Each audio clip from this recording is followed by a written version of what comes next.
pessoal. Saudações cordiais. É um prazer, mais uma vez, estar com vocês.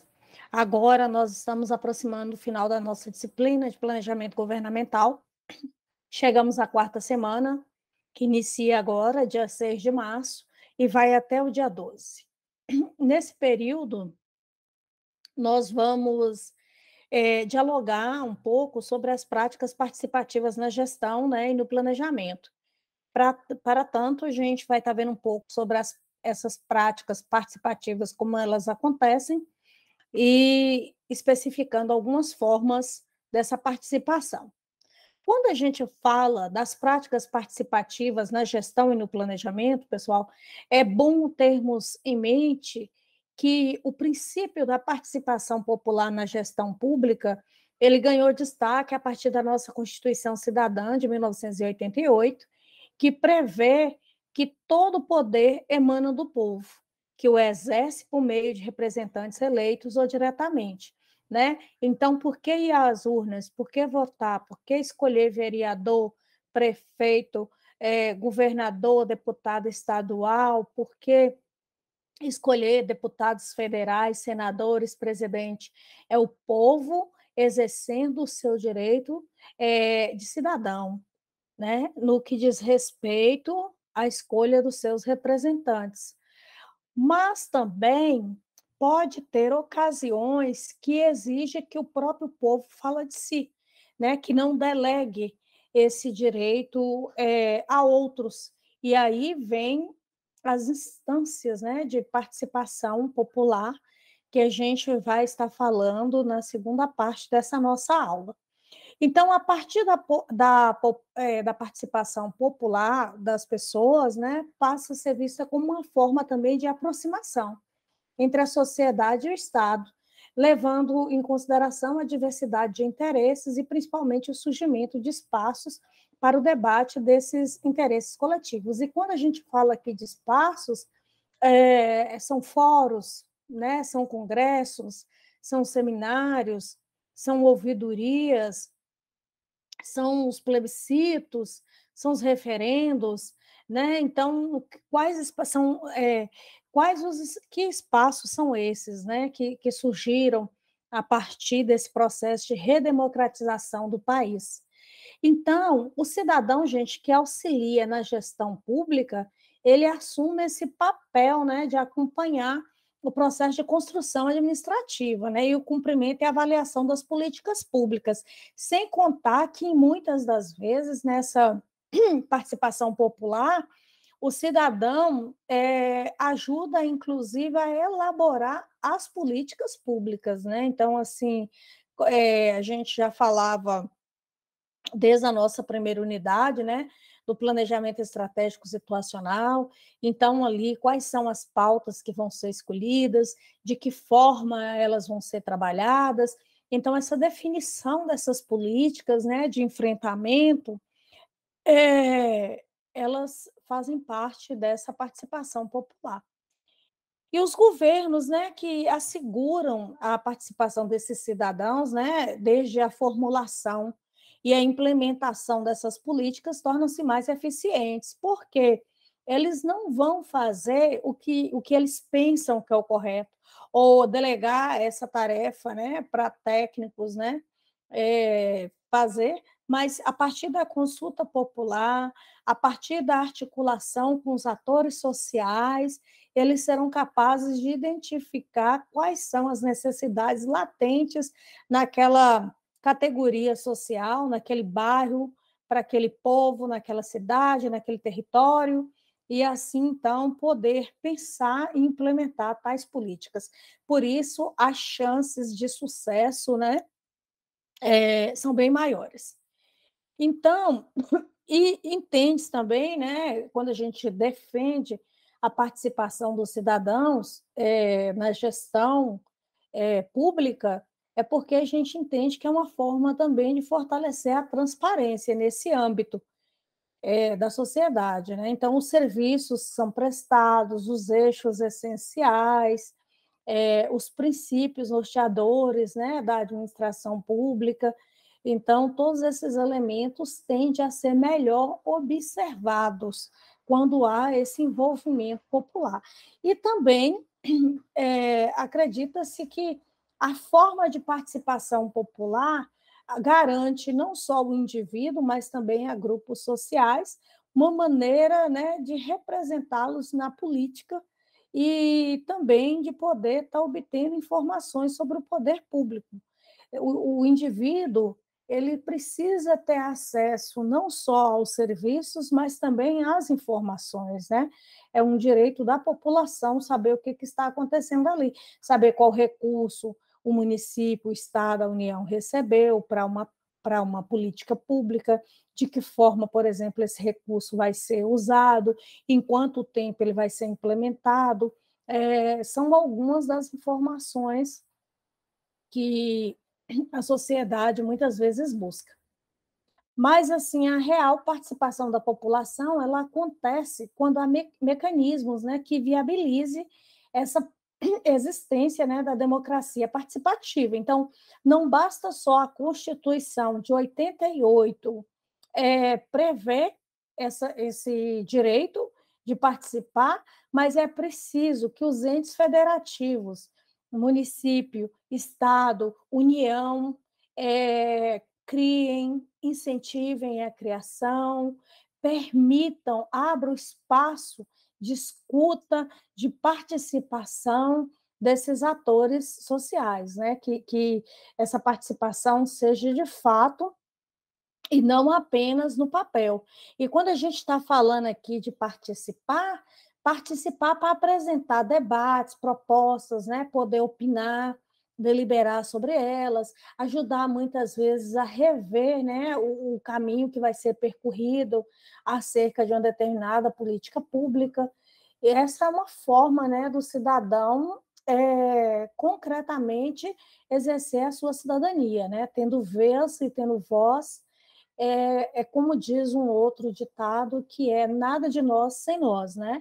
Então, se você vai falar de índios, que chame, que convide os índios para o debate, para a participação. Se você vai falar da população LGBTQIA a mais, que também convide. Se você vai falar de educação, se você vai falar de saúde, se você vai falar do público da melhor idade, se você vai falar de esportes, né, e assim sucessivamente, tem N pautas a serem tratadas, que você convide atores sociais, né, desses meios, para que possa dialogar sobre as referidas pautas, né?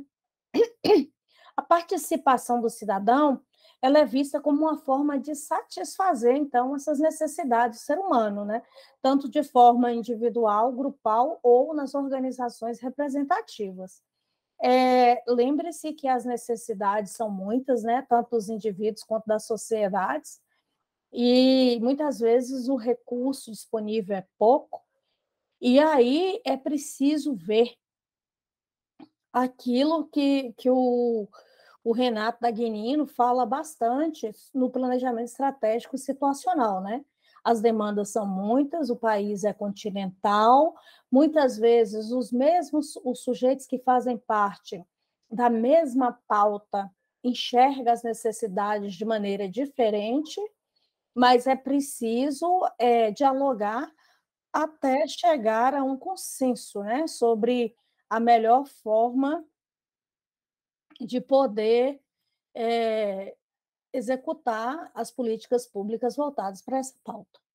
E dessa forma, gente, pode haver essa participação, né, no meio legislativo através do voto, administrativo ou judicial, né, fiscalizando, participando dos atos públicos quando necessário, fazendo denúncias e mobilizando a participação popular, né, e assim sucessivamente. Então, a participação popular, gente, ela pode ser compreendida como uma medida praticada como um recurso para lutar pelos direitos do cidadão, principalmente os menos favorecidos, né? As camadas, as classes mais excluídas, né, da sociedade. É importantíssimo que a sociedade saiba se organizar para reivindicar os seus direitos, para garantir que os seus direitos sejam implementados, né? É um direito da sociedade. Só que o Bobbio, né, eu em administração pública, eu compartilhei com vocês um dos dicionários do Norberto Bobbio, ele que é um cientista político, né, extremamente conhecido, e ele, juntamente com outros autores, vão apontar que para exercer essa participação popular, existem algumas dificuldades, né? Dificuldades que enfraquecem, inclusive, esse processo. E a principal delas é a falta de educação. E aí Bobbio vai dizer que o cidadão, quando possui pouca educação em relação à cidadania, desconhece seus direitos e seus deveres, né? Então, a gente sabe que nenhum de nós é possuidor apenas de direito, todos nós temos direitos e deveres, é assim que a sociedade funciona, né? Mas até para ter essa capacidade de reivindicar aquilo que é direito meu, eu preciso conhecê-los, eu preciso saber que os tenho, senão simplesmente fico sem ter o acesso. Uma outra dificuldade que os autores apresentam para essa participação popular, muitas vezes, é a falta de transparência na administração pública. As informações não chegam, as informações chegam truncadas, incorretas, né? Às vezes são pouco divulgadas. Muitas vezes as pessoas desejam se candidatar para participar desses processos democráticos, né? Desses espaços de participação popular, mas acabam sendo impedidos, né, de participar porque eles não recebem a orientação adequada, né? E isso vai ficando pelo caminho, né? As pessoas vão se perdendo pelo caminho e vai enfraquecendo a modalidade de participação popular. E um outro elemento que também tem agravado essa participação popular é exatamente a heterogeneidade, né, da nossa sociedade. Já falei repetidas vezes que o Brasil é extremamente grande e é um país extremamente diferente, né? O Brasil ele tem diferenças culturais, ele tem diferenças educacionais, ele tem diferenças sociais e econômicas. Então, a conjuntura brasileira ela é bastante diversa, né? Então, muitas vezes não basta garantir só a igualdade, porque a igualdade não vai satisfazer uma sociedade diferente como a nossa. É preciso garantir que haja a equidade. E a equidade é exatamente esse processo de você olhar os indivíduos, de você olhar os grupos nas suas especificidades, né? Naquilo que vai realmente ser eficiente, eficaz e efetivo para aquele grupo de fato. E o Brasil ainda precisa avançar bastante nesse aspecto, tá bom? Quando a gente fala da participação popular, é preciso termos em mente que se trata de um direito do cidadão, né? É um direito do cidadão. O Estado, e quando eu falo Estado, eu estou falando Estado com E maiúsculo, né? O Estado, ele, ele, ele não está fazendo favor. O Estado não está fazendo favor quando permite essa participação popular, né? Quando permite a criação desses espaços. Não se trata de um favor. Por causa disso, é muito importante que essa participação observe alguns pressupostos.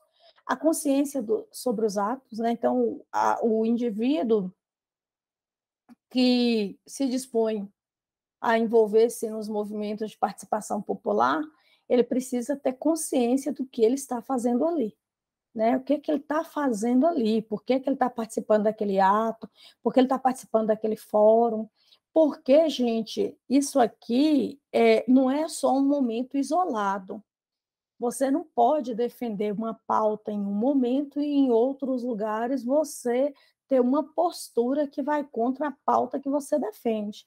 Então, tem que ser, muitas vezes aqui, as pautas defendidas, além de ser um bem comum, está muito relacionada àquilo que você acredita, enquanto valores pessoais, valores sociais. Então, você precisa ter consciência, né, sobre os seus atos, né? É preciso esse cuidado, né? Não vale, eu vou fazer aqui, ninguém vai saber. Não, né? Você tem que ser o seu próprio vigia, né? O seu próprio fiscal. A sua consciência tem que ser seu principal juiz, né? Ela não pode estar te acusando, né, de atos contrários àqueles que você ou defende ou condena, né, em uma pauta social.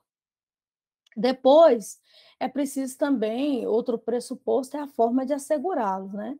A participação não pode ser não pode ser forçada e nem aceita como uma esmola, né, como uma concessão, um favorzinho, não. É preciso haver liberdade, liberdade de expressão, liberdade de estar ali, né, para que seja realmente um movimento de cidadãos conscientes, né, envolvidos com a pauta, e não estar ali numa falsa identidade, né? E é necessário também que se observe o pressuposto da voluntariedade. Então, antes de ser interesse de outra pessoa, é preciso que esse envolvimento se dê em consequência dos desejos do próprio indivíduo. Ele não pode estar sendo forçado, obrigado, né, a estar naquela instância de participação, se não é interesse dele lá estar, tá bom?